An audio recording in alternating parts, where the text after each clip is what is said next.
So I don't know if it's the way that this title is worded that gets up under my skin right now, or it's just the Pentagon. I think that's what it has to do with it being about the Pentagon, right? This video is titled, "The Pentagon Just Admitted." Stop right there. When have they ever admitted to anything? You know what I'm saying? But it said they just admitted they've created something so advanced it can't be stopped.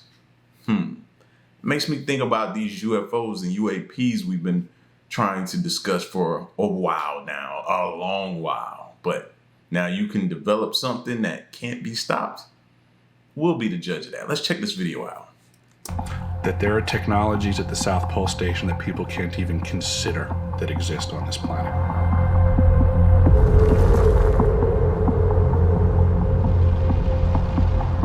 In the hidden corners of our world, beneath layers of secrecy and shadow, lies a colossal force. A weapon so immense, it possesses the power to unleash earthquakes on demand. But what drives the creation of such a monstrous device? Who possesses the audacity to wield it, and for what purpose? And most importantly, are we on the brink of a seismic catastrophe that could reshape our world as we know it? Join us as we unveil the world's largest weapon, a creation so immense it defies belief and sparks a torrent of questions.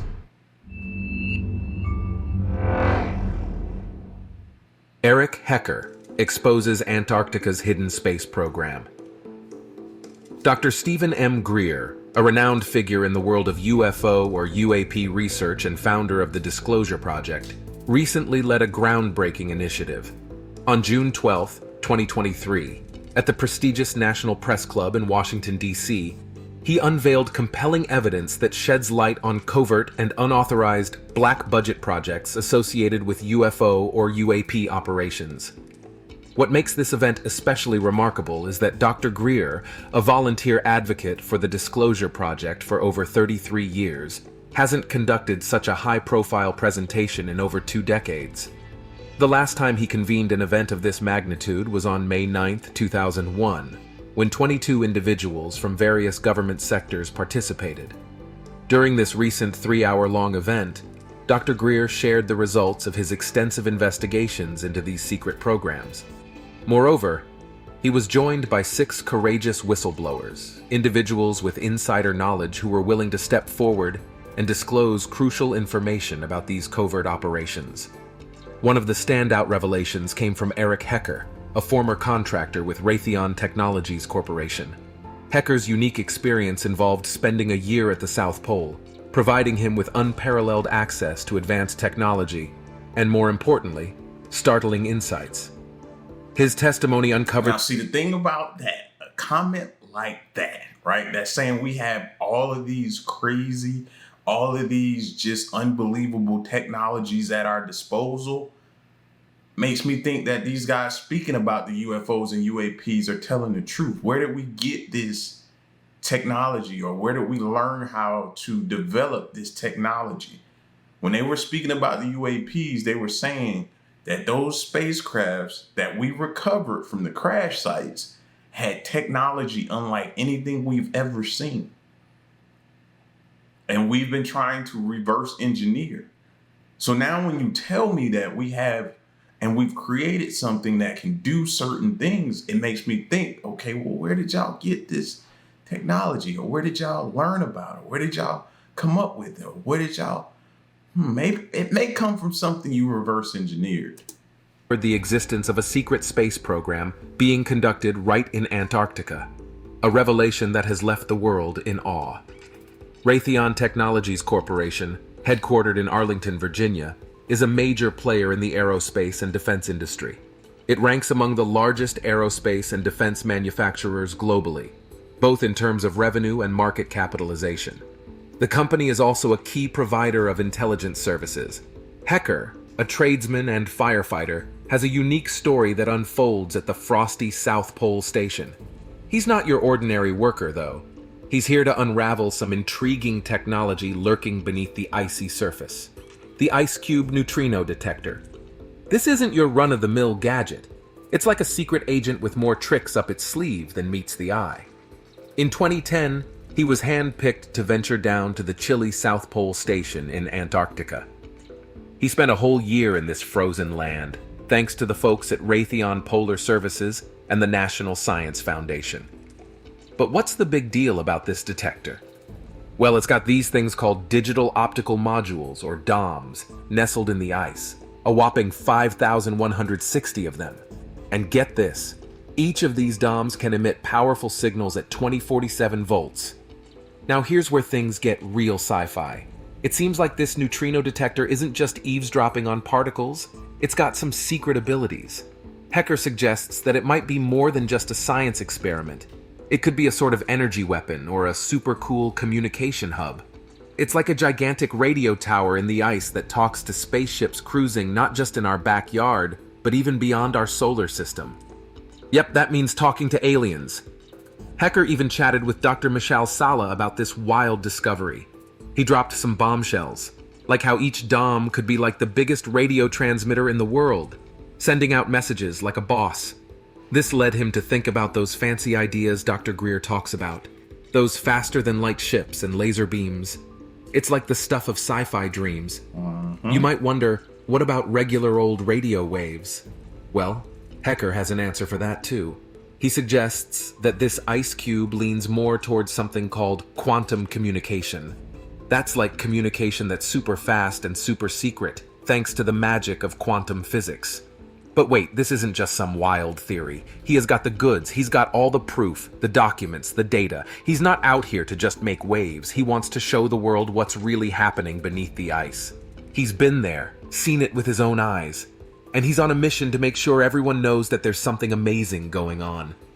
Earthquake generating device and ELF system.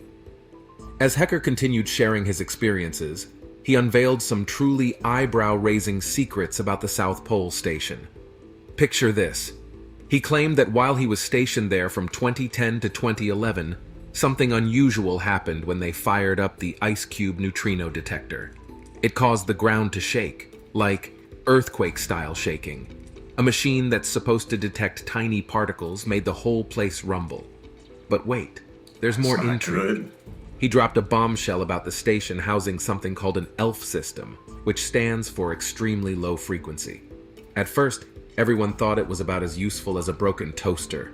But Hecker, the curious engineer that he is, decided to take a closer look. Lo and behold, it wasn't just lying there collecting dust. It was fully operational. Now here's where it gets even juicier. This is crazy. He didn't stop at revealing this shocking discovery. He went on to suggest that this ELF system, along with some other mysterious gizmos, might be up to some shady business. Yep. See, these are the type of secrets and things that we have in our possession that can just obviously destroy our planet. Why? This is the stuff that makes us not trust them. The secrets, the lies, the deceit. Man, our demise, and knock on wood, I don't want our demise to ever take place, but if it does, it's going to come from in-house. Just know that. You heard it from the man himself. Nefarious purposes. The South Pole Station in Antarctica is more than a research outpost. It's a secret space traffic control hub, managing both earthly and extraterrestrial aircraft. But it goes beyond traffic control. According to Hecker, it is at the forefront of faster-than-light communication. Imagine sending messages faster than a speeding spaceship, as science fiction brought to life. Gary McKinnon, a hacker, discovered a NASA secret, a fleet of off-world ships. If we have ships navigating the universe at incredible speeds, we need messages to keep up. The South Pole Station serves as the switchboard for these super-speedy space conversations, a vital link in the interstellar communications network, secondary long-range communications, and power supply. Hecker's tales of the South Pole Station read like a thrilling sci-fi novel. Within the station's clean air sector lies the Atmospheric Research Observatory, an extraordinary observatory with an intriguing secret. He claimed to witness a mesmerizing green laser illuminating the Antarctic night. Its purpose remained a mystery, speculated to be a long-distance communication device or even a shield against unknown forces. And that's not all. He suggested that the station's energy supply exceeded public knowledge, hinting at a hidden nuclear power plant or an enigmatic top-secret energy source. But the intrigue deepens. Hecker revealed the existence of a concealed space program operating at the South Pole Station. IceCube, the seemingly ordinary neutrino detector, was believed to possess extraordinary capabilities: a laser gun, a UFO traffic controller, and a conduit for faster-than-light communication. Yet he voiced concerns about potential earthquakes caused by IceCube and suspected the presence of a mysterious elf system, its purpose shrouded in secrecy: HARP. From conspiracy theories to Earth's electromagnetic playground. In the fascinating world of conspiracy theories, there's a curious notion called HARP, not a musical instrument, but something quite mysterious. You see, some people believe that the Japan earthquake and tsunami in March 2011, which tragically claimed over 18,000 lives, were somehow linked to this HARP thing. But what's HARP, you ask? Well, it's not a secret government agency, it's said to be a high-tech project. HARP supposedly messes with the very Earth itself. It's like a sci-fi plot. This project uses super powerful electromagnetic waves to tinker with our planet, and when it does, it can supposedly trigger these massive earthquakes. Now, Japan wasn't the only place where folks think HARP was at play. There's the Chile earthquake and tsunami from February 2010 too. Some stories say it caused over 500 deaths. But hold on, there's more. A huge landslide in the Philippines back in 2006, which tragically took the lives of more than 1,000 people, also gets linked to HARP. What's truly mind-boggling is that this isn't just some internet chatter. Even world leaders have jumped on the conspiracy bandwagon. Mahmoud Ahmadinejad, who was Iran's president at the time, claimed that HARP was behind floods in Pakistan. He even said European nations were stealing rain clouds before they could reach Iran, causing water shortages. Not to be outdone, Hugo... Man, we be just thinking this stuff is just conspiracy theories, bro. No, some are. But some of this stuff is legit. Some of this stuff is true. This is real. And I can't say for sure whether or not, but man, stop dismissing these theories when they're coming out, bro. Because you can clearly tell we've been lied to about several other things. What makes you think they'll tell us the truth about that? So it don't even make sense for us to inquire about, do we have the capabilities to create tsunamis or earthquakes or different things like that, or control the weather? We're being accused of it already. Interesting. Hugo Chavez, the then president of Venezuela, went on to say that the US was testing a tectonic weapon, and that's what caused the devastating Haiti earthquake. He thought it was just practice before they aimed it at Iran. But here's the real head-scratcher. Nobody really explains how a few antennas in the US could supposedly make quakes thousands of kilometers away. According to conspiracy theorists, the American government is hiding all the interesting details and creating a web of secrecy. It's like a puzzle within a secret, all tied together with a lot of excitement. Here's the fascinating part. HARP sends strong radio waves high up into the ionosphere, which is a layer more than 60 kilometers above us. These waves heat up the electrons in the ionosphere like a giant science experiment, making the sky sizzle. But why? Well, scientists want to see what happens next.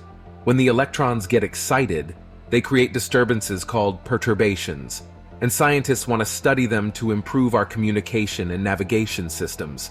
Just imagine having perfect cell phone signals and flawless GPS. That's the kind of magic HARP is working on. Now, the history of HARP is just as interesting as its experiments.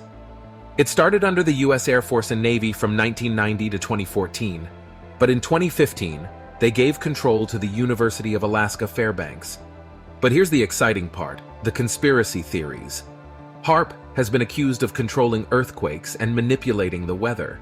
However, HARP scientists have said that its radio waves can't affect the weather we experience down here on Earth's surface. Weather happens in lower layers called the troposphere and stratosphere, far below where HARP's radio waves go. So what, they think we're gonna believe them? Too late, bro. We're not believing y'all now. It's the idea's already been planted in our mind, and we're just gonna sit back and wait until it comes out or somebody exposes the fact that they have the abilities to do that. So if the sun's solar storms can't change our weather, then HARP definitely can't either. But here's a twist. While HARP might not be causing earthquakes or controlling the weather, it doesn't mean those things are completely impossible. Exactly. After all, the world is full of mysteries. However, humans can actually make earthquakes happen, and it's pretty fascinating. There are a couple of ways we can do this. First, there's something called fracking, which is a method used to get oil and natural gas from deep underground. When we do this, we produce a lot of wastewater that we pump into deep wells. Sometimes this can cause the ground to shake a bit, like a mini earthquake. The second way is by using nuclear explosions, but don't worry, these aren't the huge, destructive kind you might be thinking of. These earthquakes are much smaller and usually happen near the explosion site. So not all nuclear blasts make quakes, but some do, and they only affect areas a few tens of kilometers around them. Now, here's where things get really interesting. There's a story about the famous inventor Nikola Tesla. He supposedly built a machine that could make vibrations, kind of like shaking the ground. Imagine a machine that could make a building shake. People in New York thought it was an earthquake when they felt it. Tesla wanted to use this machine to send electricity through the ground, which was a pretty wild idea. He even believed that if he made the machine strong enough, it could create real earthquakes. But sadly, this idea never got past the prototype stage. But wait, there's more. Some people believe there's a super secret earthquake machine called HARP, and they're a bit obsessed with it. But guess what? There are other projects like HARP around the world, like one in Puerto Rico, one in Ukraine, and even one in Norway. The massive earthquake in Turkey. Recently, some wild stories have resurfaced on social media about HARP. People are wrongly pointing fingers at it, saying it caused the big earthquakes in Turkey and Syria. They're also talking nonsense about it making crazy weather and spreading the virus. For a while now, scientists have been setting the record straight. This place called HARP is not some secret weapon lab. It's just a research thing in Alaska with lots of tall antennas. Those terrible earthquakes happened on February 6th, causing a lot of sadness. But now some folks are cooking up a fresh version of the same old story. They say they saw bright lights right before the ground shook. They think HARP made those lights to punish Turkey because they didn't want more friends in NATO. This is just silly, like saying Bugs Bunny dug the quake holes looking for carrots. A smart person named David Keith, who knows about science, says HARP can't make earthquakes. It just talks to electrons way up in the sky to see how they affect phones and stuff. But HARP's talk isn't loud enough to reach Turkey. Earthquakes happen because the ground moves, not because of fancy radio waves. Sometimes when the earth shakes, lights flash. It's normal, like when your lights flicker at home. Experts say it's often from power lines or big power boxes wobbling during the quake. There are lots of stories about where these lights come. You know what it's making me think about as well? CERN. CERN, that big machine device it's making me think about that too. Does that have the ability to cause some of this chaos as well? I'm starting to think that way. Come from, but no one really knows for sure. A clever professor named Michael Lockwood says maybe the story about HARP being a secret weapon started because it used to chat with submarines using radio waves. But after the Cold War, they didn't need to do that anymore. So, some folks turned that into a funny idea about mind control and earthquake machines. People can believe some pretty strange things sometimes. A long dormant underwater volcano near Antarctica triggers a swarm of 85,000 earthquakes. In 2020, something extraordinary happened beneath the Earth's surface near Antarctica. It was like the Earth itself was stirring from its slumber. This remarkable event, known as a seismic swarm, unleashed the strongest series of earthquakes ever recorded in that part of the world. Imagine the ground beneath you shaking and trembling for several months. What caused this geological spectacle? Well, deep beneath the Earth's surface, there's a super hot substance called magma. It's so hot that it's like a fiery finger poking into the Earth's crust. This fiery finger of magma is what likely triggered these earthquakes, according to some really clever researchers. Now here's the cool part. While similar things have happened in other places on our planet, this was the first time anyone had actually seen it happening here. Usually, these kinds of processes take millions of years. way longer than a human lifetime, so the scientists were incredibly lucky to witness it. All of this commotion took place near an underwater mountain called the Orca Seamount. It's basically a sleeping volcano that rises nearly 3,000 feet from the ocean floor. This area is pretty wild geologically, with one piece of Earth's outer shell, called the Phoenix Tectonic Plate, diving beneath another one, the continental Antarctic Plate. This collision creates all sorts of cracks and rifts in the Earth's crust.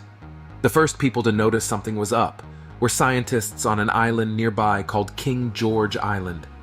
They felt these small earthquakes, like nature's little reminders that the Earth is alive. Word about these rumblings quickly spread to researchers around the world who were working on various projects with their island colleagues. But there was a problem. King George Island is pretty remote, and there were only 2 earthquake detecting stations nearby. So the clever researchers had to get creative. They used data from these local stations, along with information from ground stations for a global satellite navigation system, to figure out how much the ground was moving. They even tapped into data from more distant earthquake detecting stations and satellites that use radar to track ground movements from space. The result? They put together a puzzle of data that told the amazing story of what was happening deep below the Earth's surface. This discovery was like a front-row seat to one of the Earth's most dramatic performances, and it's helping us understand our planet in ways we never could before. Nature's secrets are being revealed, one earthquake at a time. Think of the earthquake investigation like detectives solving a mysterious puzzle. They had a bunch of special tools, some basic and some fancy. The basic tools, which they placed close to where the earthquakes happened, were like tiny detectives who could spot even the tiniest shakes in the ground. But they also had these high-tech tools placed farther away. These gadgets were like super detectives with cool gadgets and a knack for finding out everything about the big, serious quakes. By putting together all the information from both the basic and high-tech detectives, the team made a sort of map that showed what was going on deep underground that caused these really big earthquakes. It's like they connected the dots to reveal the secrets of the Earth. The 2 biggest earthquakes were like the main actors in this drama, shaking the ground a lot. But after the second big one, things got quieter. The Earth's surface had actually moved quite a bit, like shifting a rug under a table, but only a small part of it could be explained by these big earthquakes. So the scientists suspected something else was at play. Their theory was that these big quakes somehow opened up cracks in the Earth's crust and let the molten rock called magma sneak in. It's a bit like a superhero story where the hero breaks through a wall to save the day. In this case, the magma was the hero. The scientists even thought there might have been an underwater volcano eruption around that time. But to be sure, they would need to go on an adventure to the ocean and measure how deep the seafloor was. They'd compare it to old maps to see if the volcano had blown its top, just like how explorers look at old maps to find hidden treasures. So there's still a bit of mystery left in this Earthquake Island tale. Thanks for watching another episode. I promise you, the next time you see something on the news that talks about an earthquake, you're going to think about heart, and you're going to think about, was this intentionally done? Was this intentionally caused by man? Is there some possible way? We already have the theory about the weather. Now we have one about earthquakes, stuff like that. It's interesting. It's interesting. Are they using radio waves to do it? Are they doing other things? Digging can do it? What's causing this type of stuff? God, I love this stuff, man. Y'all spam the like button.